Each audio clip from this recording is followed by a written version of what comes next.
ये आकाशवाणी है। प्रस्तुत है कार्यक्रम सुर्खियों में। इसके अंतर्गत सुनिए एक राष्ट्र एक राशन कार्ड के विस्तार पर चर्चा। इसमें भाग ले रहे हैं आर्थिक विश्लेषक शिशिर सिन्हा और आकाशवाणी संवाददाता आनंद श्रीवास्तव। महात्मा गांधी का सपना था कि सरकार की विकास योजनाओं का लाभ समाज के कमजोर वर्ग के अंतिम छोर तक पहुंचे। इसी सपने को साकार करने के लिए मौजूदा सरकार ने कई प्रयास किए हैं। इसी में एक सकारात्मक पहल है एक देश एक राशन कार्ड। शिशिर जी, सबसे पहले तो इसके पीछे का उद्देश्य क्या था और अब जब लगभग 77% लोग इससे जुड़ चुके हैं तो इसके आगे की रणनीति क्या देखते हैं आप? आनंद जी, दो चीजें आपको ध्यान रखनी है। सबसे पहले बात यह कि जब फरवरी 2019 में एक देश एक राशन कार्ड की योजना शुरू हुई थी तो उसके पीछे मकसद ये था कि आप देश के किसी भी हिस्से में हो तो आपको सिर्फ इस वजह से राशन कार्ड से अलग ना किया जाए, जो आपको अनाज मिलता है उससे अलग ना किया जाए क्योंकि आप अपने गृह राज्य या गृह प्रदेश को छोड़ करके आए हैं। दूसरी बात यह है कि जो लोग एक जगह से दूसरी जगह पर काम के सिलसिले में, रोजगार के सिलसिले में जाते हैं, उन्हें इस बात की ज्यादा जरूरत पड़ जाती है, खास तौर पर यह ध्यान में रखते हुए कि उन्हें पर्याप्त मजदूरी मिल रही है कि नहीं मिल रही है। तो इन दो मकसद को ध्यान में रखते हुए एक देश एक राशन कार्ड की शुरुआत की गई और जो नेशनल फूड सिक्योरिटी एक्ट है उसके तहत लगभग 81 करोड़ लाभार्थी हैं, जिसमें से 77 करोड़ लाभार्थी जो है अब वो इस योजना में शामिल हो चुके हैं।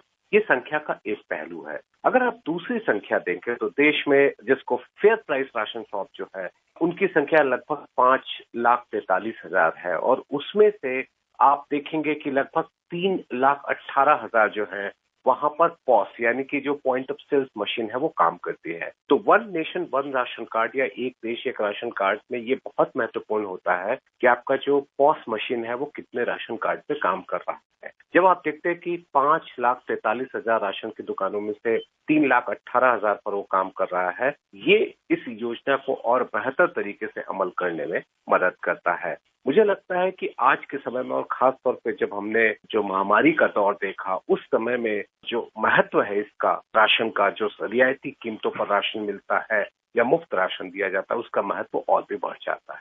जी बिल्कुल। इस समय जब एक देश एक राशन कार्ड की पहल से बहुत सारे लोग उठा रहे हैं, इसमें एक तकनीकी समस्या आ रही थी कि अगर व्यक्ति के पास फिजिकल कार्ड मौजूद नहीं है तो उसे दिक्कत होती थी। लेकिन पीयूष गोयल साहब ने कहा कि अब राशन कार्ड को दिखाने की जरूरत नहीं है। अगर आपके पास नंबर है या फिर आधार कार्ड का नंबर है तो उससे भी आप कहीं भी इस सुविधा का लाभ ले सकते हैं। इसे कैसे देखते हैं आप? बिल्कुल, देखिए, तकनीक नहीं ये संभव कर पाया है और इसीलिए जब हमने आपके सामने ये संख्या रखी थी कि 5,43,000 राशन की दुकानों में 3,18,000 राशन की दुकानों पर पॉस मशीन चल रही है।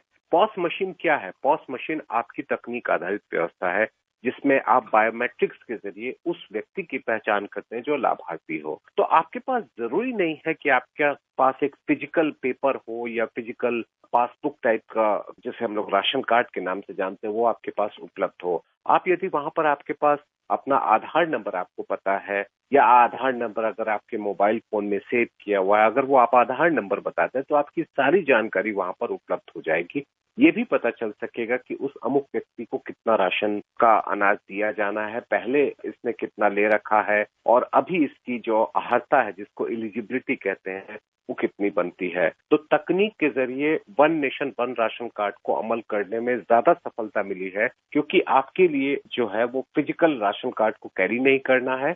आधार नंबर की बदौलत आप ये सुविधा जो है वो देश के किसी भी हिस्से में ले सकते हैं और अगर किसी वजह से राशन कार्ड, मान लीजिए कि आपने अपने गृह प्रदेश से दूसरे प्रदेश में शिफ्ट किया और राशन कार्ड आपके गृह प्रदेश में ही छूट गया है, तो सिर्फ इस आधार पर आपको रियायती कीमत पर मिलने वाले अनाज से अलग नहीं रखा जा सकता क्योंकि आपके पास फिजिकल डॉक्यूमेंट नहीं है।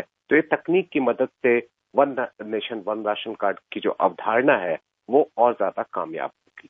शिशिर जी, हमारे बहुत सारे श्रोता जो ये कार्यक्रम सुन रहे हैं और उनमें से बहुत से लोग ऐसे होंगे जिनको अब तक इस पहल के बारे में जानकारी नहीं है, तो कैसे इसका लाभ कोई उठा सकता है? मान लीजिए झारखंड का कोई व्यक्ति काम के लिए मुंबई में है तो कैसे वो लाभ ले सकता है?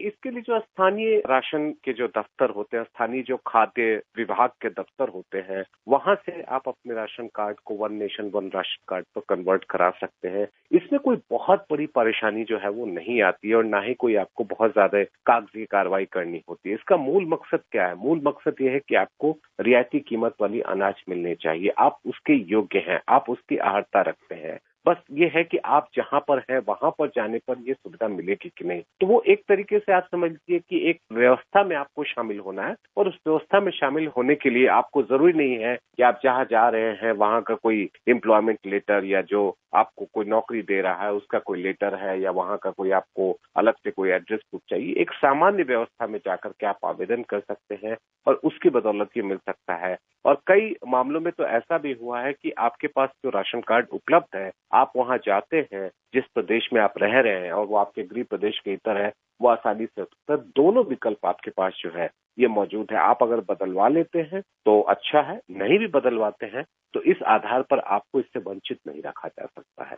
शिशिर जी, आपने महामारी का जिक्र किया। कोरोना महामारी एक ऐसी अप्रत्याशित महामारी थी या है जिसके बारे में न तो पहले से सरकारों ने आकलन किया, इसकी भयावहता दिन प्रतिदिन बढ़ती गई, पहली लहर, दूसरी लहर। उस दौरान भारत जैसे जनसंख्या प्रधान देश में एक देश एक राशन कार्ड ने करोड़ों जीवन में खुशहाली लाने का काम किया। बहुत सारे लोगों के रोजगार भी चले गए। उस समय खाने का भी संकट खड़ा हो गया। सरकार की इस पहल ने उस समय जो मिसाल कायम की, क्या कहेंगे आप? अगर आप याद करिए तो जब 80 करोड़ लोगों को मुफ्त अनाज देने की बात की गई थी, जो कि राशन के अनाज के अतिरिक्त आपको जो दिया जाने की बात कही गई थी, तो एक मुद्दा ये उठा था कि क्या ये कामयाब हो पाएगा या कामयाब नहीं हो पाएगा। लेकिन हकीकत ये है कि पिछले 2 सालों के दौरान, खासतौर पर जब अगर जो बड़े पैमाने पर आप देखेंगे कि रिवर्स माइग्रेशन हुआ है।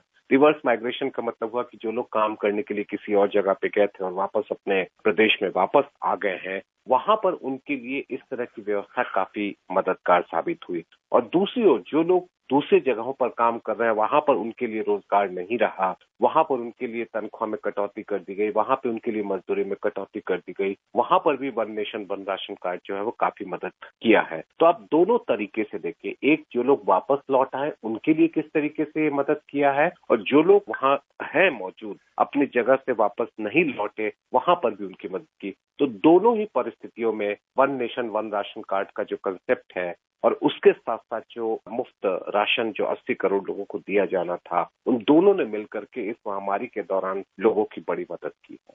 शिशिर जी, आपसे अंत में ये भी समझना चाहेंगे कि जब भी चुनाव होता है, जनता अपना मताधिकार का प्रयोग करके सरकार चुनती है, उसका लक्ष्य यही होता है, उसकी चाहत यही होती है कि सरकार उन तक पहुंचे, उनकी समस्याओं को दूर करे।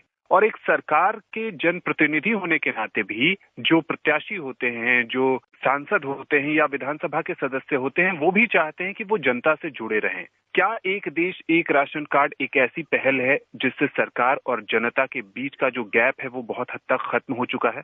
बिल्कुल, देखिए, एक कल्याणकारी राज्य की जब अवधारणा हम लोग सुनते हैं, समझते हैं, उस कल्याणकारी राज्य की अवधारणा में ये महत्वपूर्ण है कि जो भी जनप्रतिनिधि हैं और जन यानी कि जनता, इनके बीच में किस तरीके का सेतु बना हुआ है, किस तरीके का बांध बना हुआ है। और वो कहीं ना कहीं इस तरह की जो योजनाएं होती हैं, जो one nation one ration card की अगर हम बात करें, वो योजना उस सेतु का कार्य करती है। और जब कभी भी आप कहीं भी किसी भी प्रदेश में जा रहे हैं, किसी भी प्रदेश में कार्य कर रहे हैं, वहां पर वो आपको सारी सुविधाएं मिल रही हैं जो आप अपने गृह प्रदेश में रह करके ले रहे थे, तो वो उससे ज्यादा कल्याणकारी योजना का जो कल्याणकारी जो व्यवस्था है, उससे उसका कोई बड़ा उदाहरण नहीं हो सकता है। मुझे लगता है कि जनप्रतिनिधि और जन के बीच यानी कि जनता के बीच में एक बेहतर संबंध स्थापित करने में इस तरह की योजनाओं की काफी बड़ी भूमिका होती है।